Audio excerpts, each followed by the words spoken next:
നമസ്കാരം. ഒന്ന് ഇതിൽ വന്ന സ്റ്റാറ്റസ് ഇപ്പൊ വന്നൊരു കോളിനെ പറ്റി അറിയാൻ വേണ്ടിയിട്ടാണ്. ഒന്ന് ചെക്ക് ചെയ്യാൻ പറ്റുമോ? ഇൻകമിംഗ് കോൾ ആണോ? അത് ഇപ്പൊ വന്നൊരു കോള്, ഇപ്പൊ ലാസ്റ്റ് വന്നൊരു കോള്, അതിന്റെ നമ്പർ ഒന്ന് പറഞ്ഞു തരാൻ പറ്റും? താങ്കളുടെ ഇൻകമിംഗ് കോൾസിന്റെ ഡീറ്റെയിൽസ് ഇവിടെ ചെക്ക് ചെയ്ത് പറയാനായിട്ട് ഓപ്ഷൻ അവൈലബിൾ അല്ല സാർ. ദയവായി ക്ഷമിക്കുക. അല്ല ഇൻകമിംഗ് കോളിന്റെ ഡീറ്റെയിൽ ഒന്നും ഇവിടെ പറയാൻ ചെക്ക് ചെയ്യാനായിട്ട് സാധിക്കില്ല. താങ്കളുടെ റിസീവ്ഡ് കോൾ ചെക്ക് ചെയ്യൂ സാർ. വന്നൊരു അതല്ലാതെ കോള്, അതായത് റിസീവ്ഡ് കോൾ ചെക്ക് ചെയ്യൂ ഹാൻഡ്സെറ്റിൽ, അപ്പോൾ കാണാം. അതല്ലാതെ ഇവിടെ ഡീറ്റെയിൽസ് ചെക്ക് ചെയ്ത് പറയാനായിട്ട് ഒരു ഓപ്ഷൻ അവൈലബിൾ അല്ല. അല്ല അങ്ങനെ ഒരു സംവിധാനം ഇല്ലാത്തത് കൊണ്ടാണോ അല്ല നിങ്ങൾക്ക് അവിടെ അങ്ങനെ പറയാൻ പാടില്ല എന്നുള്ളത് പറയാനായിട്ട് പാടില്ല, നിർദ്ദേശം ഉള്ളത് കൊണ്ടായിരിക്കും. അല്ല അത് ഇവിടെ താങ്കളുടെ മൊബൈലിലേക്ക് ഇൻകമിങ്ങിന്റെ ഡീറ്റെയിൽസ് ചെക്ക് ചെയ്ത് പറയാനായിട്ട് ഒരു ഓപ്ഷൻ അവൈലബിൾ അല്ല.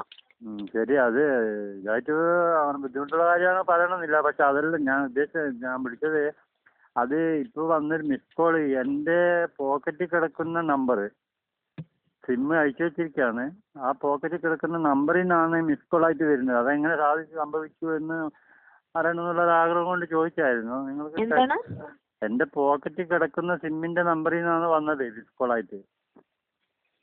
ഒരിക്കലും വരില്ല. അത് വന്നത് കൊണ്ടാണ് ഞാൻ വിളിക്കേണ്ടി വന്നത്. ഏത് നമ്പറിൽ നിന്നാണ്? അതാണ് ഞാൻ ചോദിച്ചത്. നിങ്ങൾക്ക് അവിടെ ചെക്ക് ചെയ്താൽ മനസ്സിലാവുക, എങ്കിലല്ലേ ഞാൻ പറഞ്ഞിട്ട് കാര്യമുള്ളൂ. എങ്ങനെ? ഏത് നമ്പറിൽ നിന്നാണ്?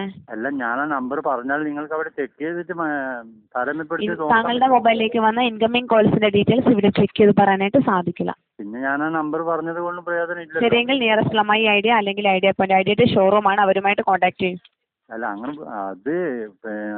ഒരു സംവിധാനം അതെങ്ങനെ വരുന്നുള്ള ഡീറ്റെയിൽ ബില്ല് എടുക്കൂ, താങ്കൾക്ക് അറിയാം. അതല്ലാതെ ഇൻകമിംഗ് കോളിന്റെ ഡീറ്റെയിൽ ഇവിടെ ചെക്ക് ചെയ്ത് പറയാനായിട്ട് സാധിക്കില്ല. അല്ല അത് മനസ്സിലായി. അല്ല ഇതിപ്പോ ടെക്നിക്കലുമായിട്ട് ബന്ധപ്പെട്ട് അന്വേഷിച്ചാൽ പറഞ്ഞു തരാൻ സാധിക്കും അവർക്ക്.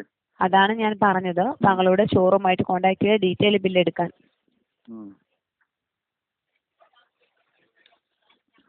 ശരി. അല്ല അങ്ങനെ നിങ്ങളുടെ സിസ്റ്റത്തിന് അങ്ങനെ അതല്ലാതെ ഞങ്ങൾക്ക് പറയാനായിട്ട് സാധിക്കില്ല സാർ. പറയുന്നതൊന്നും മനസ്സിലാക്കൂ ദയവായി. അത് മനസ്സിലായി. ഞാനത് പറയണമെന്ന് ഞാൻ നിർബന്ധിക്കുന്നേ ഇല്ല. പറയാൻ പാടില്ലാത്ത കാര്യം പറയണമെന്ന് ഞാൻ നിർബന്ധിക്കുന്നില്ല. പക്ഷെ അതല്ല. ശരി സാർ, ഡീറ്റെയിൽ ബില്ല് എടുത്തോളൂ. ഞാൻ പറഞ്ഞത് താങ്കൾക്ക് വ്യക്തമാണോ? ശരി, ഓക്കെ. നിങ്ങളുടെ സിസ്റ്റം ഒക്കെ കംപ്ലൈന്റ് ആണെന്നുള്ള കാര്യം ഉറപ്പാണ്. ഓക്കെ.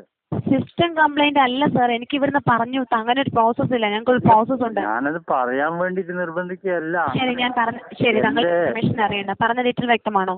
എന്റെ പോക്കറ്റിൽ കിടക്കുന്ന സിമ്മിന്റെ നമ്പറിൽ നിന്നാണ് മിസ് കോൾ വരുന്നത്, അതുകൊണ്ട് ചോദിച്ചു. അതുകൊണ്ടാണ് ഞാൻ പറഞ്ഞത് താങ്കളോട് നിയറസ്റ്റ് ലമായി ഐഡിയ അല്ലെങ്കിൽ ഐഡിയ പോയിന്റ് വിസിറ്റ് ചെയ്യാൻ. ശരി, ഓക്കെ, വെച്ചോളൂ.